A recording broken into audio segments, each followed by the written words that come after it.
முதல் வாசகம். இதோ என் ஊழியர், அவரால் என் நெஞ்சம் பூரிப்படைகின்றது. இறைவாக்கினர் எசாயா நூலிலிருந்து வாசகம். அதிகாரம் 42, இறைவசனங்கள் 1 முதல் 4 முடிய மற்றும் 6 முதல் 7 முடிய. ஆண்டவர் கூறுவது: இதோ என் ஊழியர், அவருக்கு நான் ஆதரவு அளிக்கிறேன். நான் தேர்ந்து கொண்டவர் அவர், அவரால் என் நெஞ்சம் பூரிப்படைகின்றது. அவருள் என் ஆவி தங்கும்படி செய்தேன். அவர் மக்களினங்களுக்கு நீதி வழங்குவார். அவர் கூக்குரலிட மாட்டார், தம் குரலை உயர்த்த மாட்டார். தம் குரலொலியை தெருவில் எழுப்பவும் மாட்டார். நெறிந்த நாணலை முறியார், மங்கி எறியும் திரியை அணையார். உண்மையாகவே நீதியை நிலைநாட்டுவார். உலகில் நீதியை நிலைநாட்டும் வரை அவர் சோர்வடையார், மனம் தளரமாட்டார். அவரது நீதி நெறிக்காக தீவு நாட்டினர் காத்திருப்பர். ஆண்டவராகிய நான் நீதியை நிலைநாட்டுமாறு உம்மை அழைத்தேன். உம் கையை பற்றி பிடித்து உம்மை பாதுகாப்பேன். மக்களுக்கு உடன்படிக்கையாகவும் பிற இனத்தாருக்கு ஒளியாகவும் நீர் இருக்குமாறு செய்வேன். பார்வை இழந்தோரின் கண்களை திறக்கவும், கைதிகளின் தலைகளை அறுக்கவும், இருளில் இருப்போரை சிறை நின்று மீட்கவும் உம்மை அழைத்தேன். இது ஆண்டவரின் அருள்வாக்கு. இறைவா, உமக்கு நன்றி. பதிலுரை பாடல். ஆண்டவர் தம் மக்களுக்கு அமைதி அளித்து ஆசி வழங்குவாராக. இறைவனின் மைந்தரே, மாட்சியையும் வலிமையையும் அவருக்கு உரித்தாக்குங்கள். ஆண்டவரின் பெயருக்கேற்ப மாட்சியை அவருக்கு உரித்தாக்குங்கள்.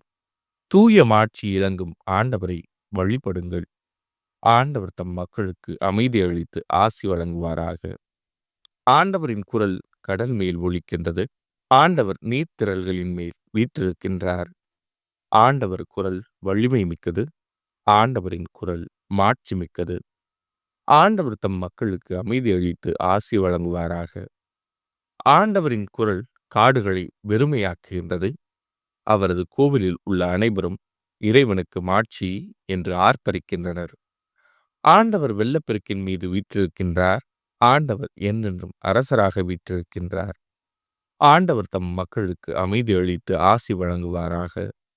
இரண்டாம் வாசகம். கடவுள் இயேசுவின் மேல் தூய ஆவியாரின் வல்லமையை பொழிந்தருளினார்.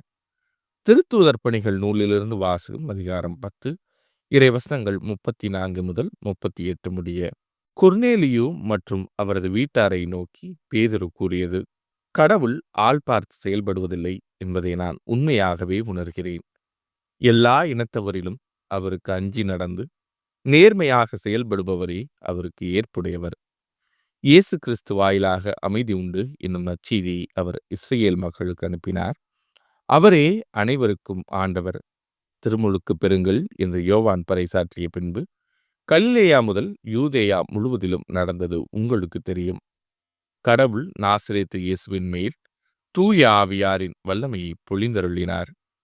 கடவுள் அவரோடு இருந்ததால் அழகியின் கொடுமைக்கு உட்பட்டிருந்த அனைவரையும் அவர் விடுவித்து எங்கும் நன்மை செய்து கொண்டே சென்றார்.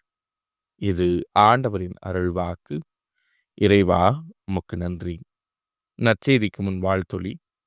அல்லேலூயா, அல்லேலூயா. வானம் திறந்தது, தந்தையின் குரலொலி கேட்டது. என் அன்பார்ந்த மைந்தரிவரே, இவருக்கு செவிசாயுங்கள். அல்லேலூயா. நற்செய்தி வாசகம். திருமுழுக்கு பெற்ற இயேசு கடவுளின் ஆவி தம் மீது இறங்கி வருவதைக் கண்டார்.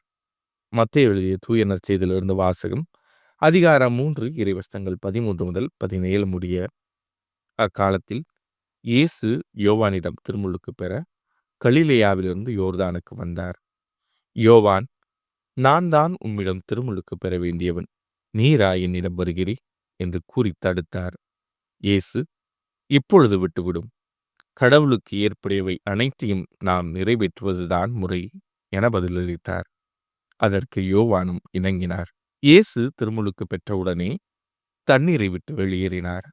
உடனே வானம் திறந்ததையும் கடவுளின் ஆவி புறா இறங்குவது போல தம் மீது வருவதையும் அவர் கண்டார். அப்பொழுது, என் அன்பார்ந்த மைந்தரிவரே, இவர் பொருட்டு நான் பூரிப்படைகிறேன் என்று வானத்திலிருந்து ஒரு குரல் கேட்டது. இது ஆண்டவரின் அருள்வாக்கு. கிறிஸ்துவே, உமக்கு புகழ்.